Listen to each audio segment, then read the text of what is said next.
pas voler, tu vas planer. Ouais. Là, je vais mettre les colliers en or comme Kodogu. Ouais. Go, c'est Goya, on est encore là pour un podcast mystique, mystifié. Mystifiant. On y va. On y va. Bon, aujourd'hui, nous allons parler d'une thématique assez intéressante que je pense la plupart des gens ne... Faut aussi un peu le temps, sinon ça va pas sortir. Ah, ok. Parce que la plupart des gens ne prêtent pas réellement attention à ça. Donc, c'est quoi notre thème d'aujourd'hui? C'est comment gérer le stress en tant qu'entrepreneur. Et dans la vie, il y a deux chemins. Soit tu es entrepreneur, soit tu es salarié. Donc, vous voyez, la plupart des gens sont salariés. Et bon, dans le système africain, il y a salarié, entrepreneur. Exactement. Tu vois, dans le système ici, là, il y a ça aussi. Salariés entrepreneurs, mais la plupart des fois ils sont salariés parce qu'ils pensent que bon, ça suffit quoi. Bon, maintenant quand vous décidez de prendre le chemin de l'entrepreneuriat, quelles sont les choses auxquelles vous attendez et comment gérer ce stress? C'est de ça que nous allons parler aujourd'hui avec mon très cher invité de tous les temps, de toujours, le grand diplomate, le richissime milliardaire. Tu doutes là, tu vas prendre bail. Le richissime milliardaire, Kola Kariel. Oh, lui demander à la qu'on ne pas faire le job. Ah. Pourquoi? Allez là. Comment c'est? Ouais, Non. pourquoi? Aïe. Ils sont pas allés manger. Non. Ils sont allés manger, non? Ils sont allés acheter des trucs à moi. Moi, je sais pas. Hein. Moi, en tout cas, je ne sais pas comment c'est maintenant. Go, c'est go, parle. Donc, le podcast là, ça devient bizarre. Mais c'est ça. Il veut parler dans le podcast. Il dit le podcast là devient bizarre. Parle, on veut dire. Donc, Monsieur Kariel, vous, l'un des entrepreneurs les plus... c'est quoi le mot même déjà? Les plus successful, comment on dit ça? L'un des entrepreneurs... Ça, c'est pour dire que de commencer. Quoi, le truc là qu'il a dit? Le job là. Ouais, apparemment. Ou bien? Oui. Quand il parle dans les... Comment on appelle ça? En parabole comme ça. Il a parlé un barbeau comment? Il t'a demandé si tu as commencé le job, non? Ah, c'est un parabole. C'est un parabole, même. Donc, Monsieur Kariel, vous qui êtes l'un des entrepreneurs à succès que je connais dans ce pays, comment vous avez eu à gérer le stress qui vient avec l'entrepreneuriat, les problèmes de jour le jour que l'entrepreneuriat amène et comment vous arrivez à maintenir un certain équilibre dans cette vie-là, sur ce chemin? Vous savez, le stress en vrai c'est une émotion. Et cette émotion naît à cause de quoi? Quand quelqu'un dit je suis stressé, Oui. il n'est jamais stressé par rapport au passé. Il n'est jamais stressé par rapport au présent. Il est stressé toujours par rapport au futur. Et vous allez constater que l'entrepreneur est celui qui est constamment en train de projeter. C'est-à-dire quoi? Dans 3 mois, dans 6 mois, je dois faire tel chiffre d'affaires. Dans 1 an, je dois faire tel chiffre d'affaires. Donc, à la suite de cette projection, il y a ce qu'on appelle le suivi de l'évolution pour atteindre cet objectif-là. Donc, parfois, on atteint l'objectif plus vite. Parfois, on n'atteint pas l'objectif. Parfois, on n'a pas suffisamment d'argent pour payer les fonctionnaires et tout. Donc, c'est tout ça qui gère un état de stress. Maintenant, pour gérer ce stress, déjà, la première étape, c'est qu'il faut accepter que le stress fait partie de la vie de l'entrepreneur. En acceptant cela, vous faites un avec ce qui est censé être votre ennemi. Vous comprenez ce que je veux dire? En acceptant le stress, vous faites un avec ce qui est censé être un problème dans votre progression. Parce qu'à partir du moment où vous vous dissociez du stress, vous voyez le stress comme quelque chose contre lequel vous devez lutter, là vous devez lutter vraiment parce que le stress, il ne va pas partir. Il est permanent. Sauf que vous lui faites, non, vous ne lui faites pas face, mais vous faites un avec lui. Vous l'acceptez en fait. Exactement. C'est ça qu'on appelle l'acceptation. Après l'acceptation, il y a maintenant le jeu de l'attention et de l'intention. Oui. Je vais déjà expliquer ça à maintes reprises, mais je vais l'expliquer encore. Quand vous avez une intention, votre attention doit être sur les actions que vous êtes en train de poser dans l'actuel moment. Ce qui fait que quoi? La qualité de l'objectif ou la qualité des résultats que vous aurez dans le futur va dépendre des actions que vous êtes en train de poser. Et la qualité de ces actions va dépendre plus ou moins de l'attention que vous lui donnez. Donc si votre attention est sur l'objectif, mais que vous ne fournissez pas une attention nécessaire à l'action que vous devez poser pour atteindre cet objectif, mais vous serez stressé, mais en vain. Vous serez constamment stressé, mais en vain. Vous voyez un peu? C'est ce qui fait qu'il y a beaucoup d'entrepreneurs, oui, ils ont des objectifs et tout, mais ils n'ont que ces objectifs-là en vue. Ils n'ont pas en vue l'énergie qu'ils doivent fournir au système pour que ça puisse donner ce genre de choses. C'est intéressant aussi ce point de vue parce que j'avais lu une phrase qui disait qu'il ne faut pas se focaliser sur l'objectif final, mais se focaliser sur le processus pour pouvoir atteindre son objectif final. Parce que généralement, l'objectif final, c'est juste un but. Mais quand tu te focalises sur le système et tu es seulement focalisé sur le système qui te mène à l'objectif final, tu es plus enclin à aimer le processus de 1 et de 2 à atteindre un niveau de satisfaction quand tu atteins l'objectif final. Tu vois? Parce que la plupart du temps, quand on atteint l'objectif final, on se demande mais et alors? Et après, qu'est-ce qui suit? Or, quand tu es dans la phase d'aimer le processus, tu aimes chaque phase de ce processus-là. Une fois atteint cet objectif, tu regardes en arrière et tu vois, ouais, j'ai accompli quelque chose d'important. Effectivement. Quelque chose que je voulais. Effectivement. Donc, je peux compléter quelque chose? Oui, allez-y. En dehors de ça, le stress, qui est une projection mentale vers le futur, comme je l'ai déterminé maintenant, quelle autre émotion est très similaire à cette émotion-là? La peur. Et qui est l'ennemi connu de la peur? Le diable. La foi. C'est deep.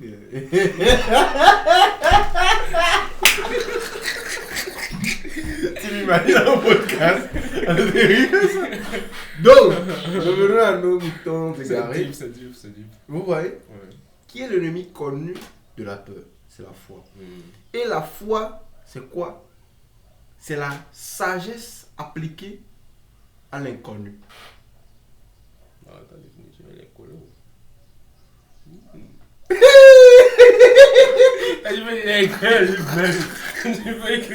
C'est la sagesse appliquée à l'inconnu. Du coup, vous avancez vers l'abîme. Vous avancez vers le néant. Vu que l'être humain n'est pas doté d'une capacité de projection certaine du futur, oui, nous arrivons à prévoir la météo, oui, nous arrivons à prévoir certaines choses, mais nous n'arrivons pas à prévoir ce qui va se passer dans les prochaines secondes. Donc, comment faire pour remédier à cela? Il faut appliquer un système scientifiquement prouvé d'ailleurs, que l'on appelle la foi. Et la foi, c'est quoi? C'est la sagesse appliquée à l'inconnu. Après, je vais encore donner d'autres systèmes qu'il faut appliquer, mais continuons. Donc,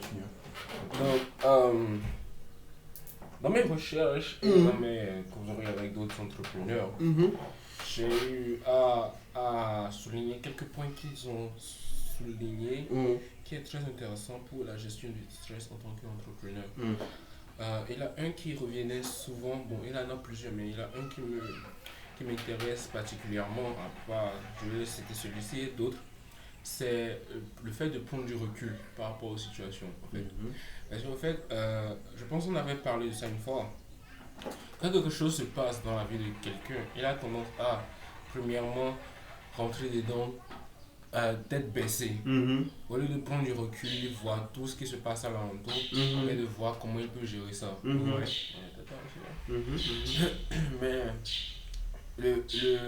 l'objectif du prendre du recul, en fait, c'est de pouvoir analyser, de pouvoir voir exactement, voir clair dans qui est qui dans le problème. Parce que des fois, le problème que vous voulez résoudre, c'est. Comment dit-on?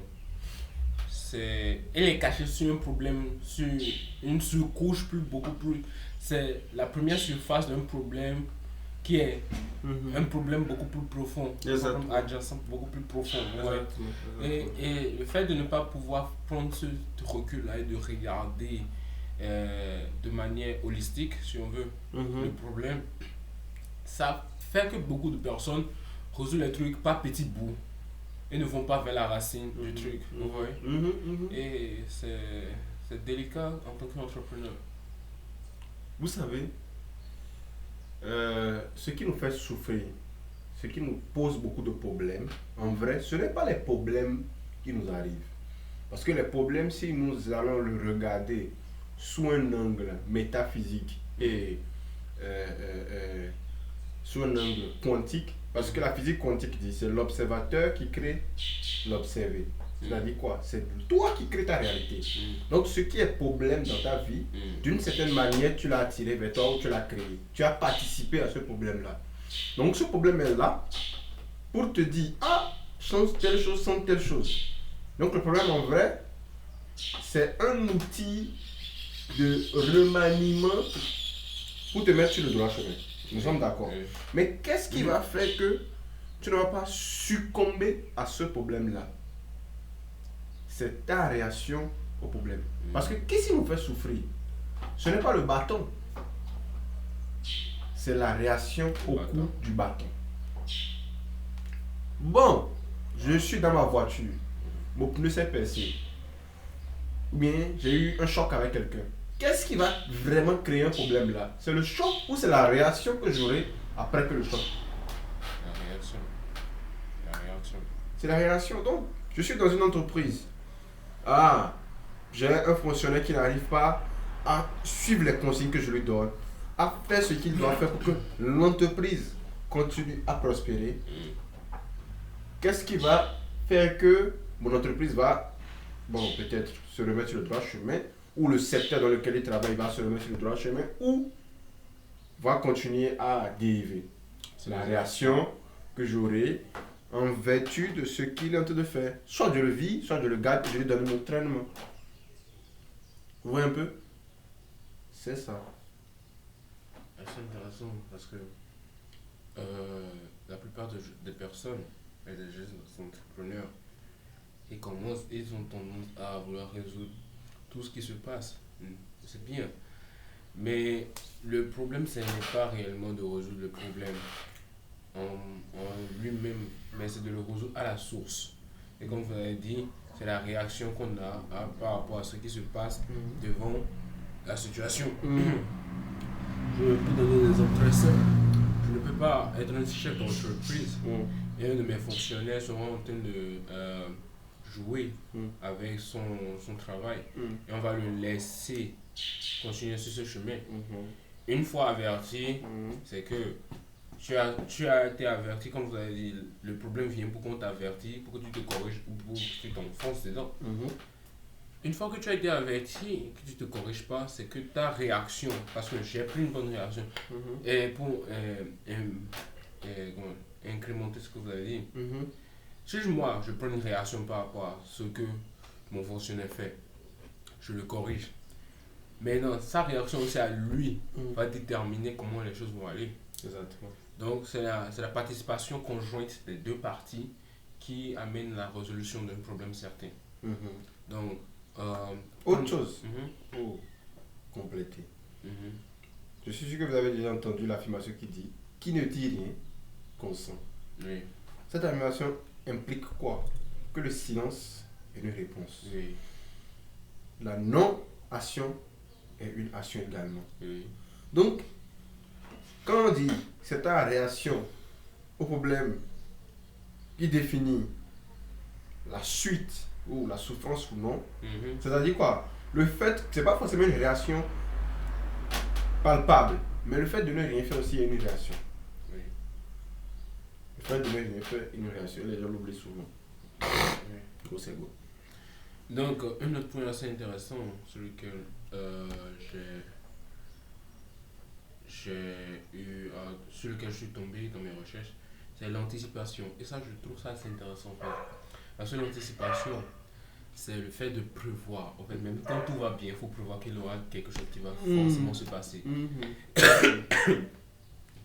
Donc, avoir cette anticipé, avoir deux coups d'avance, c'est comme l'autre série, la Billions, sur Netflix. Le gars, il avait une capacité d'anticipation qui est ouf. Il anticipait au moins, c'est comme s'il jouait aux échecs. Il anticipait les au moins 10 coups en avance sur ses adversaires, ce qu'ils allaient faire. Vous voyez, et c'est ça qui est, en tant qu'entrepreneur, ça ne peut pas manquer à un entrepreneur. Oui, anticipation. Anticiper sur ce qui peut se passer. Prévoir si ça arrive, j'ai une solution à ça. Dans le cas contraire, si ça donne un autre scénario, j'ai encore une solution à ça. Oui. Il faut toujours anticiper sur au moins 10 scénarios possibles. Exactement. Je suis totalement d'accord. L'anticipation est envers ce qui est censé nous éviter beaucoup de soucis, beaucoup de problèmes. Oui. Mais ce n'est pas toujours le cas. Ce n'est pas toujours le cas. Mais je suis d'accord avec vous. Il faut anticiper sans nul doute. Mais avoir le contrôle sur son anticipation. Parce que l'anticipation à l'excès, déjà tout ce qui est trop nuit. Donc l'anticipation à l'excès nous conduit vers quoi? Un futur, une projection mentale futuristique. Une projection.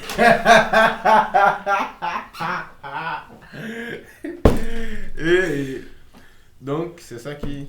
C'est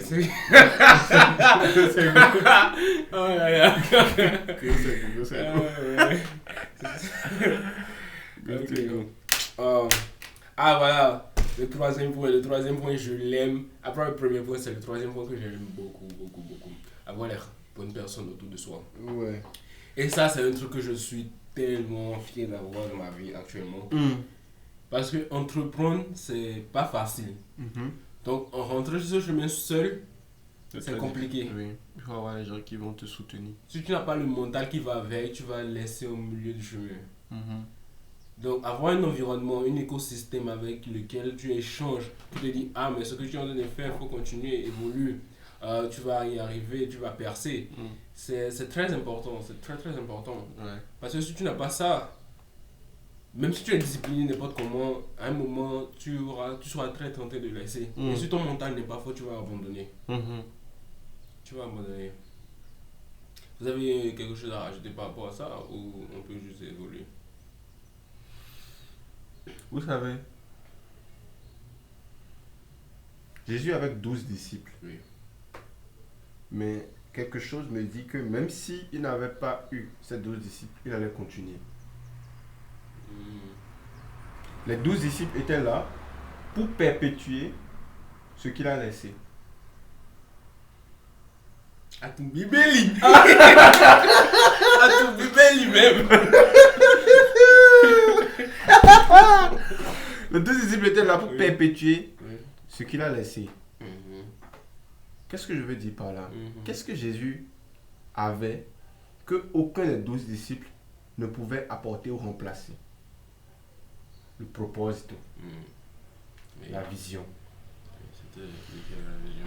À partir du moment où tu as une vision dure et ferme de ce que tu veux pour toi, ta vie, sur cette terre, rien ne peut te déraciner. Peu importe si tu es seul dans la vallée de l'ombre, peu importe si tu es 1 contre 1000, ta vision doit être toujours la plus forte. Je ne dis pas qu'il ne faut pas avoir un entourage, mais je dis à ceux qui n'ont pas d'entourage que de séduire, que de garder dur comme ferme, dur comme le fer, leur vision, ce en quoi ils croient. Vous savez, c'est assez intéressant Parce que si on prend cette approche, et je pense que c'est aussi pour conseiller, donner un conseil à ceux qui n'ont pas encore cet entourage-là. C'est pas parce que vous n'avez pas l'entourage aujourd'hui que vous ne l'aurez pas demain. C'est juste que à la phase dans laquelle vous êtes actuellement, je pense, et c'est assez drôle en fait, souvent quand on est dans une phase aussi seule comme ça, on a l'impression qu'on est seul dedans, mais cette phase-là, en fait, c'est pour vous préparer à pouvoir travailler avec ceux que vous allez travailler. Exactement.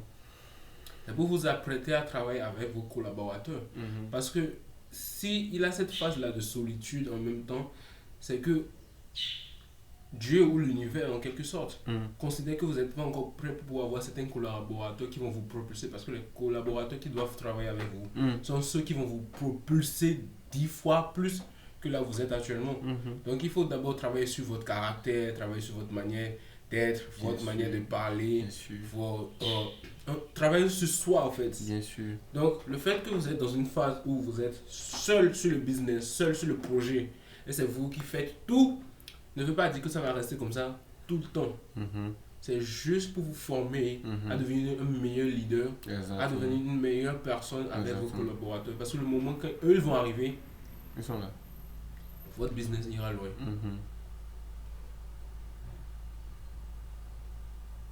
Gay. Donc voilà, c'est un peu ça. Le reste, c'est pratiquer la relaxation. Bon, ça va être. Là, c'est la méditation. Hein. La relaxation. On doit mettre la méditation dedans. Pratiquer la méditation, avoir des temps de loisirs, ça c'est très important. Comme on le fait de temps en temps. Exactement. Séparer la vie professionnelle et la vie personnelle, ça c'est aussi très important en fait. Parce que beaucoup de personnes. Beaucoup de personnes mélangent. Ouais.